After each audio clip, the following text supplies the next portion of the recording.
Bonjour, il est 20h, bienvenue sur le stream du Permacodeur. Petite introduction pour commencer, parce que vous êtes quand même quelques nouveaux, donc bonsoir à tous les existants, tous les nouveaux. Vous êtes sur le stream du Permacodeur, je m'appelle Stéphane, j'essaye de streamer tous les mardis, jeudis et dimanches à partir de 20h et puis jusqu'à 21h30 et plus si affinité ou quand je suis lancé que je me rends pas compte que l'heure passe. Voilà, la manière dont ça se passe, c'est que j'ai un petit segment au début où je cause de la tech avec des liens, il y a des choses à dire. Puis après, on a une partie un peu plus longue avec un projet. Voilà, premier projet que j'avais fait, c'était l'Advent of Code 2025. J'avais fait le jour 12, si mes souvenirs sont exacts. Et je suis passé après à une évolution de ça avec Ratatouille. On a fait un truc, une animation pour justement montrer comment résoudre le jour 12, partie 1, partie 2 avec du Ratatouille. Donc c'était génial, on a fait du Rust, on a fait du Ratatouille. Et puis là on passe à autre chose, on passe à un petit bot qui va me servir dans la vraie vie, parce que pour le coup c'est un bot dont l'objectif est d'aller sur n'importe quel site, Le Bon Coin, Vinted, enfin n'importe quoi qui puisse être queryable avec de l'HTTP pour aller récupérer les nouveaux produits qui ont été postés pour une marque, pour une recherche, etc. Voilà, ça c'est un petit peu l'idée du projet en ce moment, sachant que j'en ai d'autres derrière. J'ai un projet de réécriture de mon Vim qui est en Vim Script, en Lua, puisque j'utilise NeoVim maintenant. D'ailleurs, j'utilise NeoVim, by the way. J'en ai d'autres, en fait, j'en ai plein. Je voudrais peut-être sur le prochain sujet, oui, effectivement, ne pas faire de Rust, parce que j'adore Rust, c'est pas la question, mais histoire de switcher un petit peu. Donc on va gentiment finir sur le bot et puis on passera sur la partie Vim, parce que ça intéresse du monde. Il y a des gens qui vont dire, bah tiens, ça serait bien que tu parles un petit peu de ta config Vim et de comment ça fonctionne, etc. Pas mal d'intérêt là-dessus, donc ce sera l'occasion. Plus on rentrera, on fera un deep dive dans ma config pour le coup. On va essayer de comprendre pourquoi. Il y a plein de nouveaux abonnés, bienvenue à vous. Et quoi on va causer ce soir. Pourquoi il y a des nouveaux abonnés ? Eh ben parce qu'il y a le gentil Olivier Poncet, qui a eu la gentillesse de parler de moi hier midi sur son stream. Donc voilà, je te rends l'appareil Olivier, c'est super gentil de ta part. Donc si vous connaissez pas le stream d'Olivier, c'est absolument passionnant, c'est un stream de tech en français, etc. Il expose, donc là le dernier sujet c'était autour de Proxmox et de la manière de faire des machines virtuelles avec une partie un peu custom, etc. C'est des deep dive techniques que je kiffe moi perso, parce qu'en plus c'est des technologies que j'utilise pas forcément au quotidien. Moi je suis pas à ce niveau de détails là, parce que c'est pas non plus mon kiff à la base, et c'est super cool de voir ce que ça fait. Mais pour ceux qui ne connaisseraient pas, celles et ceux en tout cas qui ne connaisseraient pas, allez voir, c'est super cool. En plus, je vais faire la même chose, Olivier. Comme ça, je me serais vengé. Il a aussi effectivement une chaîne YouTube sur laquelle il met ses vidéos. Il fait des super miniatures. Il faudra qu'il me donne un cours de miniature. Et je vous en parle notamment d'Olivier parce que on va se retrouver à Sunnytech.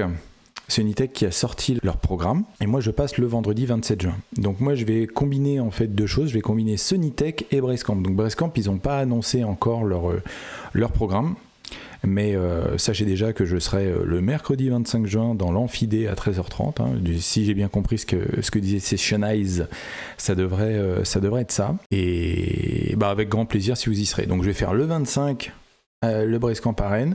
Le 26, je ferai une journée de transition, enfin une demi-journée de transition, parce que c'est quand même pas tout de suite mon vol. Et on se retrouvera après à Montpellier pour le vendredi pour les Métallois. Donc voilà, je tente un truc que j'ai jamais eu l'occasion de faire jusqu'à maintenant, à savoir de faire une double. Voilà. Non, avec un vrai plaisir. De toute façon, je fais des conférences. Et après, je pense que j'en ferai pas de l'été. Puis on verra après sur octobre, peut-être le DevFest Nantes, peut-être d'autres, on verra. Après, j'aimerais aussi me renouveler un peu. J'aurais fait pas mal de HTMX. En l'occurrence, au Brestcamp, je fais HTMX et à Sunnytech, je fais les Métallois. Donc, toujours très content. Mais voilà, il faudra tourner un peu, trouver d'autres créneaux. Ok, d'autres points d'actualité, c'est la convergence des choses. J'ai participé au dernier podcast là, qui est sorti de Human Coders, que je salue bien bas. Donc un dernier épisode qui s'intitule « Quand une conf change ta carrière et ta vie ». Voilà, donc un répondeur avec de très très bons intervenants. D'ailleurs, j'ai écouté ça tout à l'heure de A à Z. C'était très intéressant. J'aime bien les différents profils. Et j'ai fait cet épisode-là avec mon collègue Antoine Salès, que je salue au passage, si jamais il me regarde, Antoine. Super intéressant. Donc le fait de partager les conférences qu'on a fait, comment ça a changé nos perceptions et ce qu'on envisage de faire après. On parle notamment de la plateforme Con. Très content parce que pour le coup, c'est un petit sujet qu'on avait dans le pipe. Alors, on va parler ce soir d'un article de Tailscale. Alors, je ne sais pas si vous connaissez Tailscale. Le principe de Tailscale, c'est on fait du décentralisé. Donc, l'idée, c'est d'avoir cet éclatement-là. Et vous allez voir que ce concept-là, je vais m'étendre sur le sujet par la suite. Et surtout, ils ont un blog, puisque c'est aussi mon matériau principal pour parler de tech. Les blogs, c'est extrêmement important. Et donc, Tailscale, qu'est-ce qu'ils ont fait ? Ils ont écrit un article qui s'appelle The New Internet. Cet article, il m'intéresse beaucoup. Pourquoi ? Je vais vous expliquer. Eux, ils sont dans le domaine forcément du VPN, donc ils vont parler des LAN qu'on faisait dans les années 90, etc., etc. Voilà. On commence à rentrer effectivement dans le dur du sujet avec ce genre de choses où a lot of day-to-day things that used to be easy for developers are now hard. Et je suis assez d'accord avec ça. Il y a pas mal de choses, quand on regarde notre métier, qu'on prend du recul, maintenant c'est difficile. Non seulement c'est parfaitement logique et cohérent que ça soit plus difficile, mais en même temps, c'est un scandale absolu. It doesn't have to be this way. Je pense que c'est un choix collectif qu'on a fait. Je vais rentrer dedans, peut-être dans les détails après par rapport à ça. Mais surtout, un autre monde est possible. On suroptimise surtout. Et comme on suroptimise surtout de manière prématurée, donc premature optimization is the root of all evil, l'idée c'est ça, c'est qu'en fait on a perdu de vue le fait de faire simple. Et donc on part tout de suite sur le fait de se dire on va faire des trucs qui vont devoir scaler, être en capacité de scaler pour des billion users, etc. Alors que c'est pas spécialement cohérent. Ou du moins pas tout de suite. Pas tout de suite, voilà. Comme on dit souvent, vous n'êtes pas Facebook, vous n'êtes pas Google. Et ça, je trouve ça très intéressant, parce que le réseau, finalement, quand on y réfléchit, c'est à la base de tout. Je veux dire, sans réseau, vous n'avez pas d'Internet, ça paraît assez logique. Sans réseau, vous avez plein de choses qui ne fonctionnent pas, alors que pourtant, rigole en microservices, serverless, cloud native et compagnie. Oui, ça va être du miel pour toi, Benji, ce segment. Mais oui. Et le réseau est à la base de tout. À force, effectivement, de tout déplacer, de tout décaler, de tout se dire, on va mettre ça derrière. Alors, c'est facile de taper sur les microservices, mais oui, effectivement, c'est un symptôme d'un problème. Et on se retrouve, en fait, avec cette... et c'est pour ça, l'article est assez long. Hein. Je vais avancer un peu là-dessus, puis après, je vais le synthétiser. On va faire 2-3 schémas pour expliquer un peu plus mon point. Et donc voilà, on se prend la tête, il y a tout un tas de choses qu'on se refuse de réinventer, alors que Tailscale, eux, ils ont dit, bah non, nous, on va pas se concentrer sur les choses qu'on n'a pas besoin de réinventer, bien évidemment. Par contre, dès qu'on a besoin de taper dans le dur, on tape dans le dur, quoi. Et donc, ils ne se sont pas pris la tête. Ils ont construit une couche aussi au niveau 3 par rapport à leur proposition de valeur, pour utiliser le terme business. C'est-à-dire qu'ils se sont dit, nous, on veut faire de la décentralisation, on veut faire un VPN décentralisé, ça veut dire un OSI Layer 3 qui soit spécifique. Et c'est ce que eux, ils appellent a New Internet. Je vais garder ce terme de New Internet parce que je l'avais pas verbalisé comme ça. Moi, j'étais dans une nostalgie de l'ancien Internet. Et cet article-là est très bien parce qu'il explique comment, à partir des principes de l'ancien Internet, on peut construire un nouvel Internet. Et ça, c'est ce qui m'intéresse et c'est ce qui va être la nouveauté ce soir. Et ensuite, on va parler des GAFAM.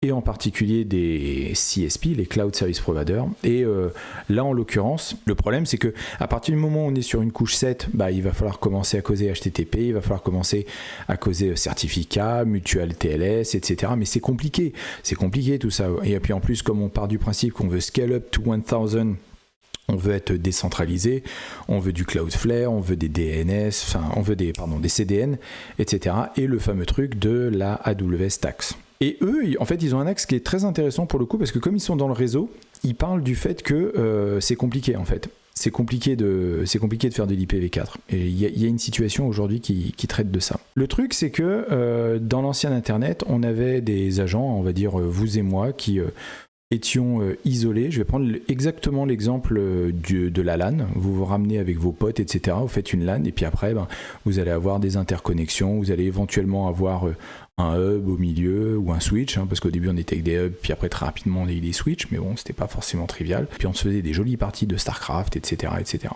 La partie interconnexion pair à pair, peer-to-peer, elle existe, il n'y a pas de souci. Vous n'avez pas spécialement besoin d'avoir un switch pour vivre en fait. Vous pourriez très bien vous dire, non, on fait des connexions pair à pair et puis ça fait le taf, etc. Ce qui est un peu la proposition de Tailscale, ce que je comprends d'ailleurs. Le truc, c'est qu'à un moment donné, on a décidé collectivement que c'était trop compliqué. que c'était trop compliqué de faire des choses fédérées, que c'était trop compliqué chacun de devoir gérer des choses comme la partie DNS, comme la partie IPv4. D'ailleurs, il n'y en a plus. Donc on est obligé de les recycler, de les acheter, etc. C'était trop compliqué de gérer un autre sujet qui est la partie mail, etc.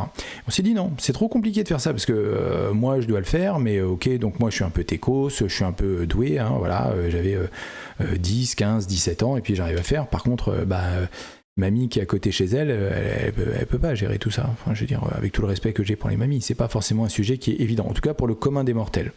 Et donc, quand on regarde ce qu'il y avait dans les LAN, etc., il y avait il y avait tout simplement des gens qui étaient doués, en fait, pour ça, qui étaient volontaires, qui avaient beaucoup de temps à perdre, qui n'avaient pas forcément qui avaient pas forcément de vie de famille à gérer, etc. Donc, c'était facile, en fait, à mettre en place, parce qu'on avait énormément de temps.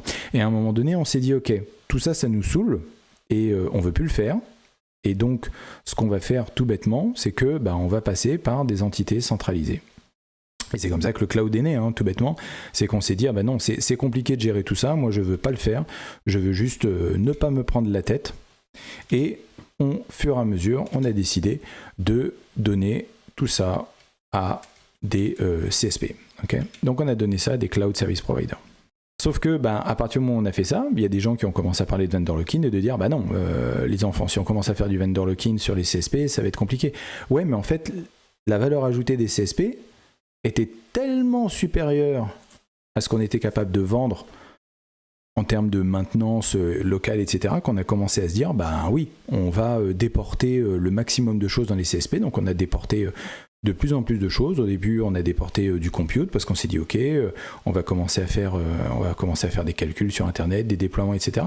Puis même à un moment donné, même les bases de données, en fait, on les a envoyées là-bas, quoi. Sauf que, au fur et à mesure, on s'est tous éloignés les uns des autres.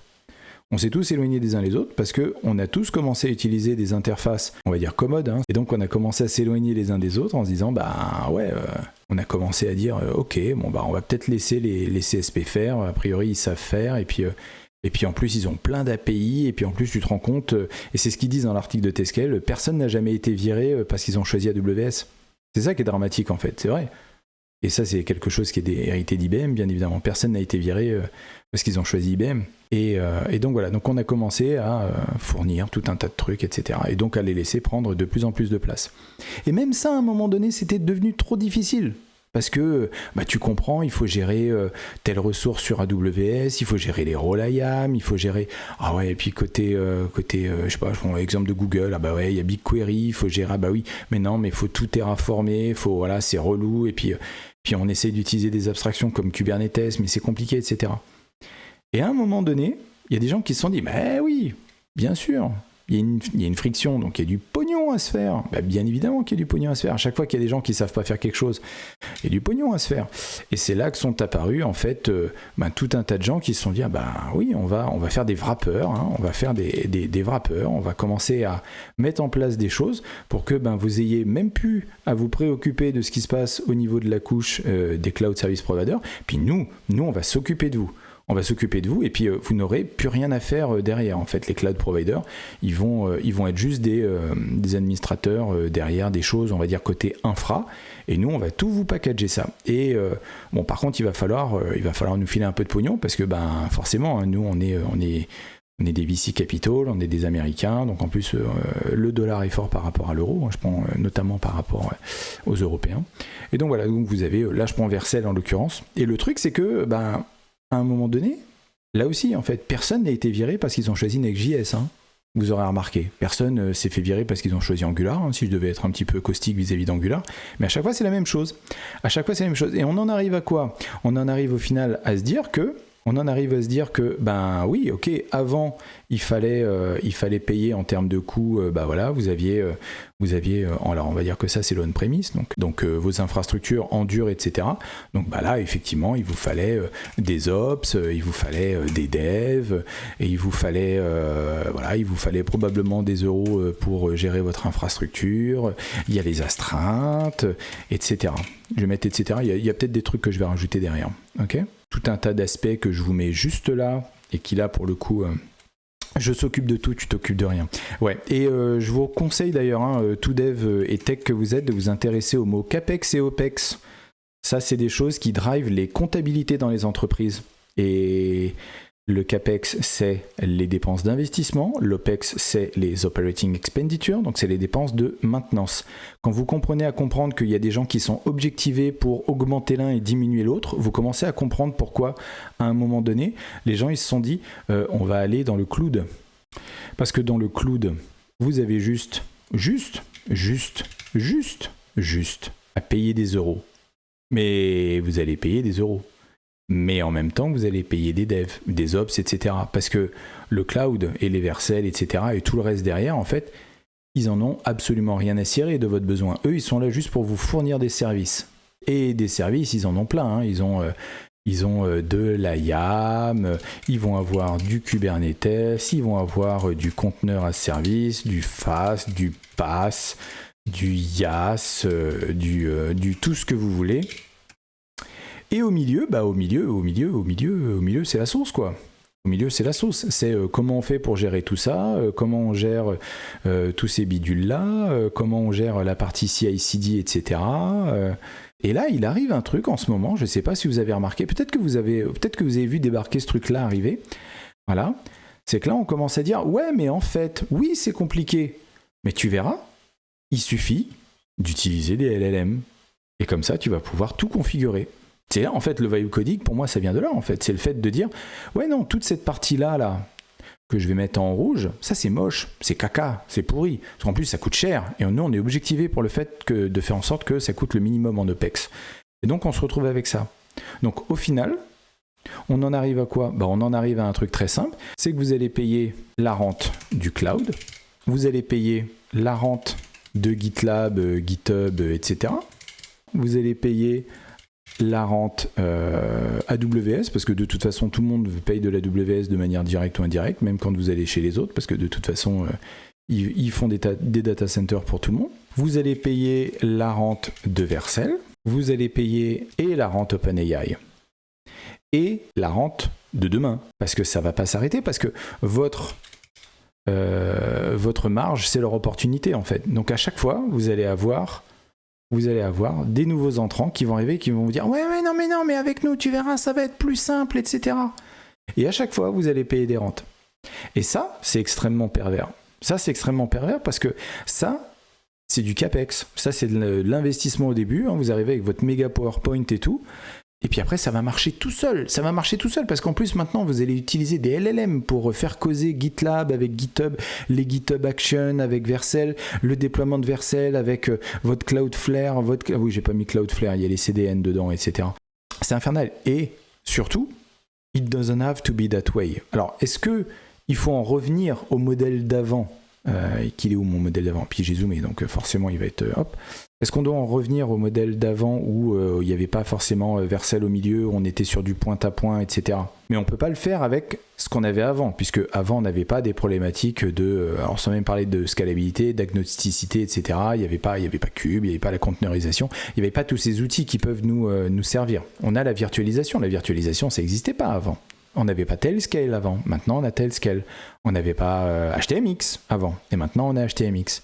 Donc le truc c'est que plutôt que de partir dans un mode de fonctionnement qui est le fameux you will own nothing and you will be happy, vous ne posséderez rien et vous serez heureux, Tailscale pense, et moi aussi je pense, qu'on peut effectivement peut-être pas dégager tout ça comme ça du jour au lendemain en mode les fourches, les torches, les flammes et puis les plumes et le goudron, de se reposer des questions sur comment on en est arrivé là, déjà d'une part, d'envoyer peut-être à France Travail les gens qui ont décidé ça et qui se sont dit ouais tu s'occupes de rien, je s'occupe de tout et puis ça va bien se passer derrière, et surtout de prendre un peu de recul par rapport à tout ça et de se dire ouais on est peut-être allé un petit peu loin, en fait de quoi on a besoin maintenant, pas de quoi on aura besoin quand on sera à 1 billion users, de quoi on a besoin maintenant. On a besoin d'avoir effectivement des choses qui sont, je vais pas mettre l'idéal, mais des choses qui sont déployables, qui soient, diffables, J'en avais parlé pour les diagrammes ASCODE, qui soient compréhensibles, simples, le plus automatisé possible, avec un aspect local qui soit jouable versus une infra-cible. Donc qui suit le principe que j'aime beaucoup chez Ploe, dont j'avais déjà parlé, du code that fits in your head. Je veux dire, à partir du moment où vous rentrez dans N niveau d'abstraction, c'est très compliqué. Plus automatisé, et surtout de l'automatisation qui soit saine, qui fonctionne effectivement au local versus une infra-cible, avec des principes de shift left où on essaye d'avoir le plus de qualité dès le début, et en même temps du shift right, c'est-à-dire d'avoir ce qu'il faut au niveau de la prod pour être en capacité de comprendre ce qui se passe au niveau de la prod, et surtout production first. Je vois trop de choses où on se dit, à partir du moment où c'est poussé sur le serveur de dev et que ça a été validé, et que ma MR elle a été faite, c'est plus mon problème. Ça c'est un vrai souci, quoi. C'est encore pire maintenant avec les trucs du cloud. Et itératif, des petites itérations. C'est le principe de la radicale efficacité, de l'efficacité radicale. Et je pense que quand on applique chacun des principes qui sous-tendent ces trucs-là, à chaque fois ça part d'une bonne idée. Je veux dire, le fait de ne pas se poser de la question sur le déploiement que tu vas faire de ton appli web, de ne pas penser au CDN, etc., ça part d'une bonne idée. Le fait de dire, je ne vais pas me préoccuper au niveau du cloud, de dire, bah oui, j'ai pas forcément envie de me préoccuper de comment on fait du Terraform. Et je les comprends en fait. C'est vrai que c'est pas des choses avec lesquelles ils interagissent tous les jours, et alors que pourtant c'est leur infra-cible. Donc là tu dis, vous êtes des devs, vous maîtrisez pas votre infra-cible, c'est chaud. Bah ouais, mais en fait leur infra-cible, c'est pas Cube. Leur infra-cible, c'est leur poste local sur lequel ils ont fait leur petit développement, et puis après ils font leur MR, et puis ça marche chez moi, quoi. Sauf que non, leur infra-cible, c'est la prod. Pareil pour GitLab, etc. Donc je comprends en fait cette tentation qu'il y a de pas s'en préoccuper, de dire je vais juste payer mes euros tous les mois et ça va le faire. Bah ouais, mais déjà, 1, vous avez beaucoup moins d'euros tous les mois. 2, vous payez une rente et je suis pas sûr que vous auditez correctement la rente, parce que la rente, en fait, on l'annule pas comme ça. C'est pour ça qu'il y a plein de gens qui ont des abonnements Netflix et qui regardent plus de Netflix, ou qui collectionnent Netflix, Disney+, Apple TV, HBO, Amazon Prime et Hulu, et peut-être Shadows, si vous êtes plus sur ces sujets-là, etc. Oui, Filmo, je fais pas la liste, et qu'ils les résilient pas parce qu'ils oublient. Ça part d'une bonne idée de pas s'occuper des couches plus basses jusqu'au jour où tu as un prob et il faut que tu t'en occupes. Et c'est ça mon point. C'est-à-dire que oui, effectivement, et je sais qu'on avait eu un débat là-dessus, je dis pas que je suis forcément pour faire des shell scripts dans tous les sens ou des makefiles, etc. Mais bordel, c'est quand même plus facile pour moi d'aller débugger un shell script, de le modifier, de mettre des prints, etc. plutôt que de me dire mais je comprends pas pourquoi l'OIDC entre tel et tel service il fonctionne pas, ou alors pourquoi l'échange de certificats là il fonctionne pas, ou pourquoi à un moment donné il faut que j'aille me palucher des logs dans le truc de log d'AWS. À chaque fois ça me fait pleurer des yeux là, et c'est infernal, et on est avec des quantités phénoménales de logs et on cherche à chaque fois à chercher une aiguille dans une botte de foin. Et puis après on te dit ah bah oui mais il y a le dashboard Grafana, etc. Mais les gens qui font les dashboards Grafana, c'est pas ceux qui s'en servent. Voilà, c'est pour ça que j'aime beaucoup les démarches, comme on fait chez nous chez Whiskel là, sur le platform engineering, parce que l'idée de se dire ok, CloudWatch, merci, j'en suis au stade où j'ai carrément fait un blocage sur le nom, et où j'aime beaucoup le platform engineering, c'est le fait de se dire ok, on a quand même des équipes qui s'occupent des parties infra, câblage, etc. On a des équipes de dev qui ne maîtrisent pas forcément ces sujets-là. Donc on essaie d'avoir un contrat de confiance, pour paraphraser la marque. Je pense que toute cette histoire des rentes, ça vient du fait qu'on veut une abstraction. On veut une abstraction, c'est-à-dire qu'on ne veut pas se préoccuper de se dire je ne veux pas me préoccuper de la CI, je ne veux pas me préoccuper du fait de devoir lancer des agents qui vont exécuter des tests, etc. Donc je vais utiliser une abstraction. Plutôt que de coder plusieurs fois des manières différentes de lancer des agents, je vais dire bah non, tous mes projets ils vont utiliser GitLab, comme ça j'ai juste à payer des licences Ultimate de GitLab et je vais avoir mes runners GitLab, et grosso modo je signe un chèque à la fin du mois et je n'ai plus à m'en préoccuper. Sauf que c'est pas vrai. Il y a tout un tas de choses qu'on ne peut pas faire avec les agents GitLab, ou qu'on ne peut pas faire avec les pipelines GitLab. Je sais que je me suis arraché les dents là-dessus, notamment avec les chai pipelines et la communication entre les pipelines. C'est des vrais sujets. Oui, voilà. Donc en fait, tout ça, c'est des abstractions. Et Dry, c'est ça. Dry, c'est le fait de se dire à un moment donné, don't repeat yourself. Donc je ne veux pas me répéter, je ne veux pas réinventer la roue. Il y a un peu ce principe-là. Je ne veux pas réinventer plusieurs fois la roue, de peur de la faire carrer. C'est ce que je disais d'ailleurs dans mon précédent stream. Je ne veux pas réinventer la roue, de peur de ne pas la faire correctement ronde. Et il y a toujours cette tentation-là. Mais je pense que, et c'était un peu le point, et je reviens un petit peu à l'article de Tailscale par rapport à ça, au bout d'un moment, les abstractions, elles vous rongent. elle vous ronge parce que vous avez abstraction sur abstraction sur abstraction sur abstraction et à la fin vous maîtrisez plus rien.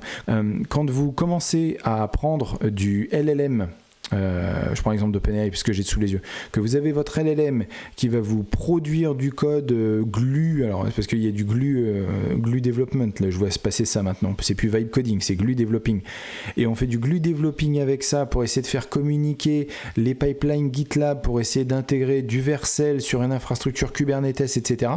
Bah vous obtenez pas de la glue, pour moi vous obtenez de la soupe principalement, c'est ça le problème.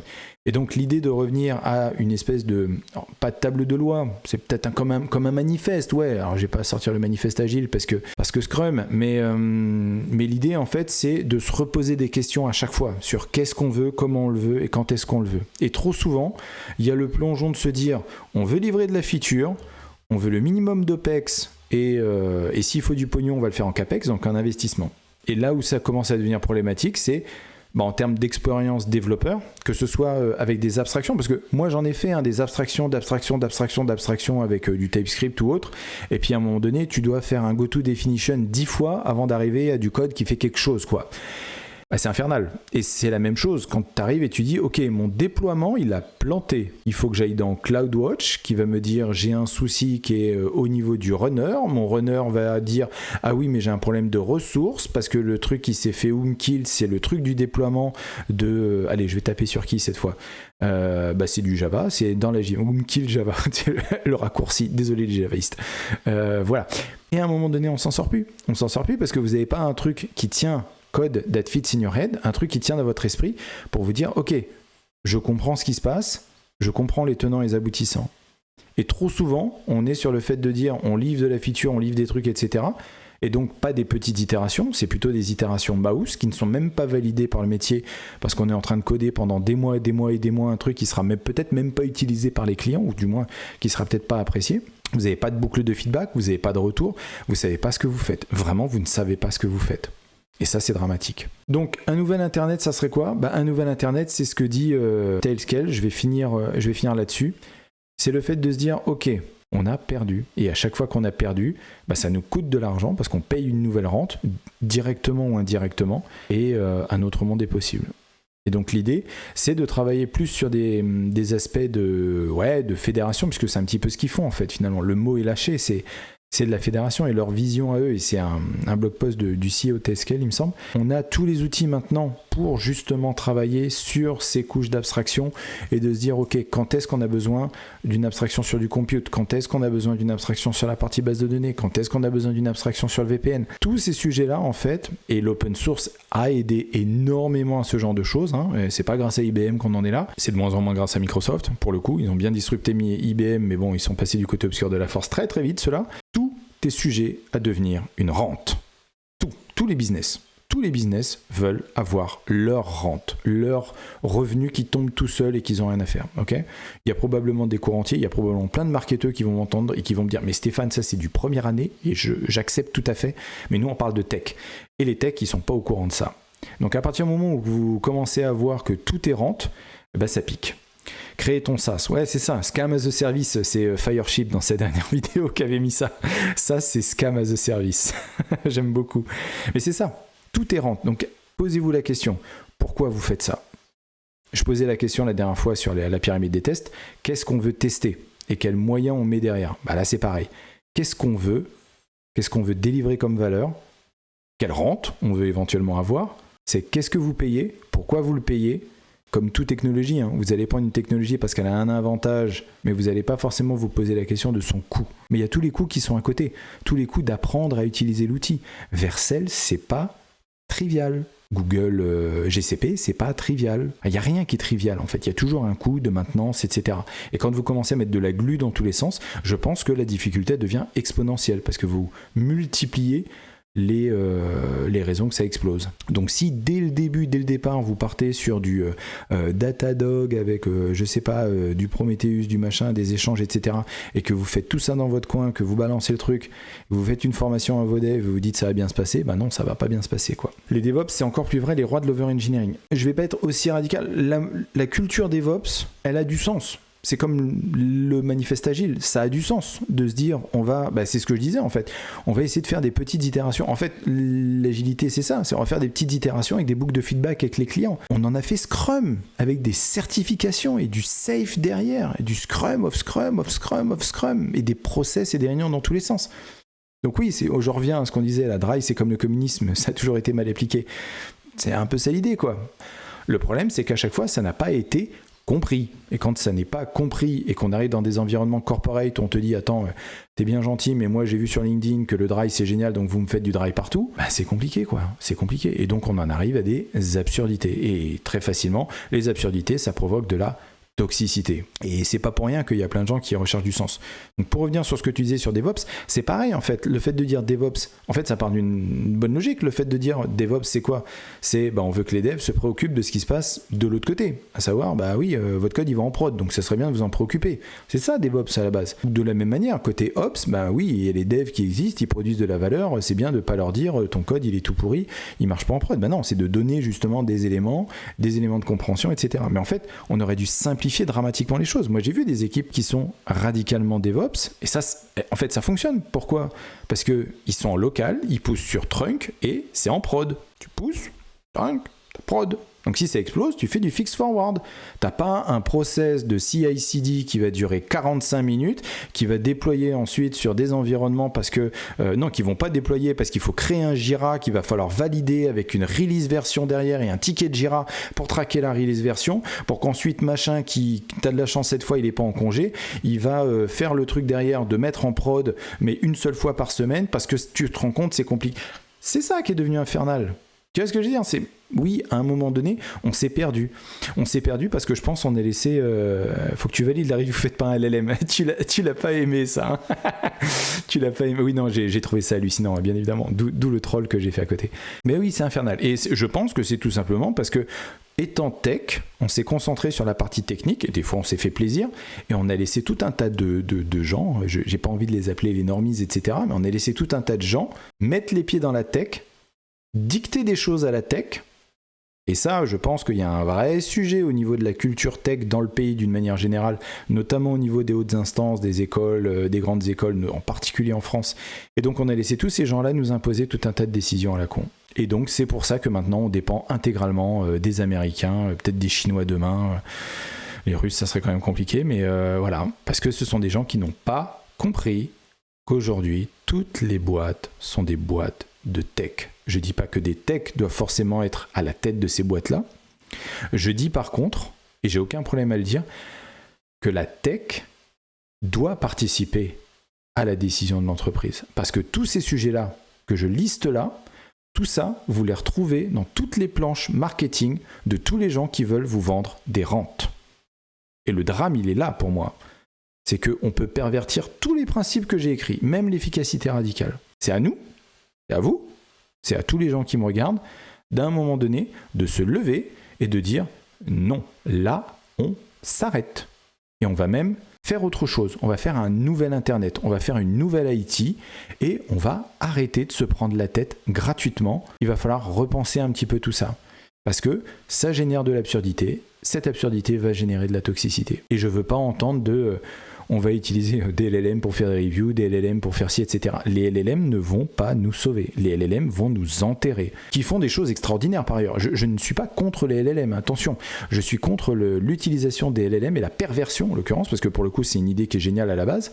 C'est une perversion de se dire que grâce au LLM, on va pouvoir compenser des soucis qu'on a. On ne corrige pas un problème d'organisation ou de culture avec un outil technique. C'est pas comme ça que ça marche. Vous n'allez pas améliorer vos process en mettant Jira. Vous n'allez pas améliorer vos déploiements en mettant Vercel, parce que je l'avais en ligne de mire. Non. Si votre architecture, vous l'avez pensé, vos besoins, etc., votre produit, il utilise Vercel parce que ça fait totalement sens, bien évidemment, utilisez Vercel, payez-les, youpi, youplaboum, voilà, il n'y a pas de souci. Mais ne le faites pas parce que vous pensez que ça va résoudre un problème qui n'a rien à voir avec la technique. C'est ça le truc. Et très souvent, moi, ce que je dis régulièrement quand j'arrive en mission chez les clients ou dans une entreprise, c'est je cherche le péché originel. Je cherche le moment où on s'est dit « Ah ouais, non, mais changer la culture, changer l'organisation, c'est compliqué. Donc, on va rajouter un GitLab, IntelliJ ou VS Code. » Voilà, et on va mettre des devs containers, et puis on va utiliser tel type de paradigme d'architecture parce que les devs, ils sont débiles. Ben non, prenez des devs pas débiles, ou formez-les, parce que je pense que les devs sont loin d'être débiles d'une manière générale. Ils comprennent très bien, il suffit de leur expliquer. Des fois, il faut leur expliquer longtemps, mais il faut leur expliquer. Moi, le premier, d'ailleurs. Et ça demande de la force de s'opposer au truc. Oui, beaucoup de CTO, CEO suivent le courant. Bah oui, c'est ce que je disais. Parce qu'ils n'ont pas pris la mesure de l'importance de la tech. Après, ils se font bullshiter aussi, mais le fait de ne pas se faire bullshiter, c'est aussi ça. C'est le fait de se dire, ok, là, AWS, ils viennent me voir, là, le TAM, etc., il vient me voir, il va me vendre quelque chose. Je veux dire, il faut le comprendre. L'article est vraiment très intéressant, regardez-le, je vais garder ça. Il faut qu'on travaille la forme, il faut qu'on travaille le fait de passer les messages et d'arriver à les formaliser et de les adapter aux situations qu'on croise. On ne pourra pas s'en sortir sinon, on va ne faire que rajouter à chaque fois et ça va être de plus en plus désagréable. Le fait de se dire, oui, ça peut être fun en fait ce qu'on fait, ça peut être fun. Voilà, si au moins ce message-là vous l'avez entendu, moi ça me suffit.